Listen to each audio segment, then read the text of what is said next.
کہ دیکھیں گناہگار دو طرح کے ہوتے ہیں. ایک گناہگار ہے شرمندہ اور ایک گناہگار ہے کہ جو اصرار کرتا ہے. ایک آدمی اگر گناہ کرتا ہے لیکن اپنے گناہ پہ شرمندہ رہے اور اللہ سے دعا کرتا رہے تو اس کے گناہ کا درجہ کم ہو جاتا ہے.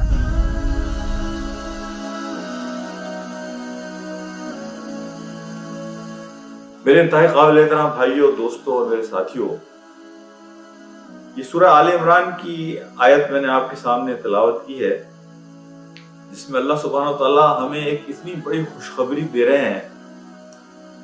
اس خوشخبری کے حوالے سے میں مولانا اشرف علی تھانوی صاحب کی ایک بات آپ کے سامنے ذکر کرنا چاہتا ہوں. مولانا اشرف علی تھانوی صاحب نے ایک بات کہی کہ دیکھیں گناہگار دو طرح کے ہوتے ہیں. ایک گناہگار ہے شرمندہ اور ایک گناہگار ہے کہ جو اصرار کرتا ہے، جری گناہگار اپنے گناہ پر. ان دونوں میں بڑا فرق ہے. وہ یہ کہتے ہیں کہ ایک آدمی اگر گناہ کرتا ہے لیکن اپنے گناہ پہ شرمندہ رہے اور اللہ سے دعا کرتا رہے اور اللہ سے توبہ کرتا رہے اور اس گناہ سے نکلنے کی کوشش کرتا رہے تو اس کے گناہ کا درجہ کم ہو جاتا ہے. مولانا اشرف علی تھانوی صاحب نے یہ بات اصل میں ایک خاص بیک گراؤنڈ میں کہی. مثال کے طور پہ ایک آدمی سودی کاروبار میں ملوث ہے. وہ چاہتا ہے کہ سودی کاروبار کو چھوڑے. اگر کسی مولانا سے فتویٰ لے گا تو وہ کہیں گے یہ تو حرام ہے، تم اس کو چھوڑ دو. مولانا اشرف علی تھانوی صاحب یہ کہتے ہیں کہ ہر آدمی میں اتنی جرت نہیں ہوتی کہ وہ فوری طور پر اس کام کو چھوڑ دے. ایسے لوگ ہوتے ہیں ضرور کہ انہیں پتہ چلے کہ یہ گناہ ہے، انہیں پتہ چلے کہ یہ کام غلط ہے، وہ فوری طور پر اس کو چھوڑ دیتے ہیں. لیکن بے شمار لوگ ایسے ہیں کہ جو اسے فوری طور پر نہیں چھوڑ سکتے.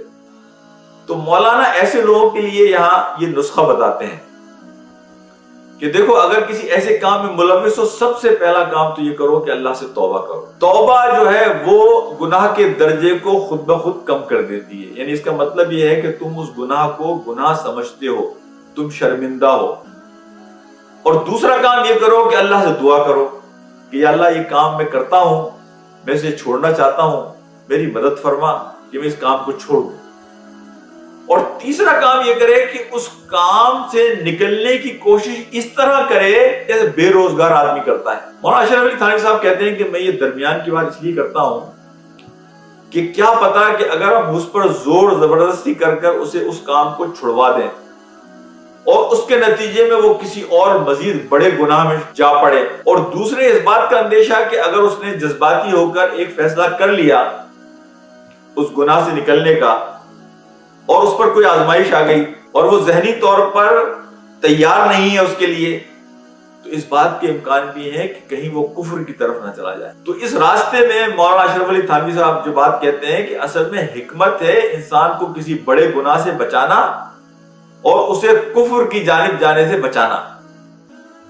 اور یہ جو آیت میں نے قرآن کی پڑھی آپ کو سورہ آل عمران کی کہ اگر ان سے کوئی فاحشہ ہو جائے تو وہ اصرار نہیں کرتے، وہ استغفار کرتے ہیں، وہ اللہ کا ذکر کرتے ہیں. وَمَن يَغْفِرُ الذُّنُوبَ إِلَّا اللَّهُ، اللہ کے سوا ان کے گناہ کو کون معاف کرے گا. اللہ نے بڑے پیارے خوبصورت انداز میں ایک بات کہی ہے، وَلَمْ يُصِرُّوا عَلَى مَا فَعَلُوا وَهُمْ يَعْلَمُونَ، کہ وہ جب گناہ کا کام کر بیٹھتے ہیں تو وَلَمْ يُصِرُّوا، پھر اس پر اصرار نہیں کرتے. لیکن یہ بڑی بنیادی بات ہے. عظیمت کا راستہ تو یہی ہے کہ انسان کو جب پتہ چل جائے کہ یہ گناہ کا راستہ ہے، اللہ کی نافرمانی کا راستہ ہے، آدمی اسے چھوڑ دے. لیکن اگر وہ یہ سمجھتا ہے کہ اس کے اندر یہ ہمت نہیں ہے، اس کے پاس وہ حالات ایسے ہیں کہ حالات کی مجبوری کی وجہ سے، تو ان تین چیزوں کو بڑے اخلاص کے ساتھ کرے کہ اللہ سے توبہ کرے، استغفار کی کثرت کرے، اللہ سے دعا کرے بالکل اخلاص کے ساتھ اور بڑے اخلاص کے ساتھ کوشش کرے. دیکھیں یہ جو اصرار نہ کرنے والے ہیں، یہی فرق تھا حضرت آدم علیہ السلام میں اور شیطان میں.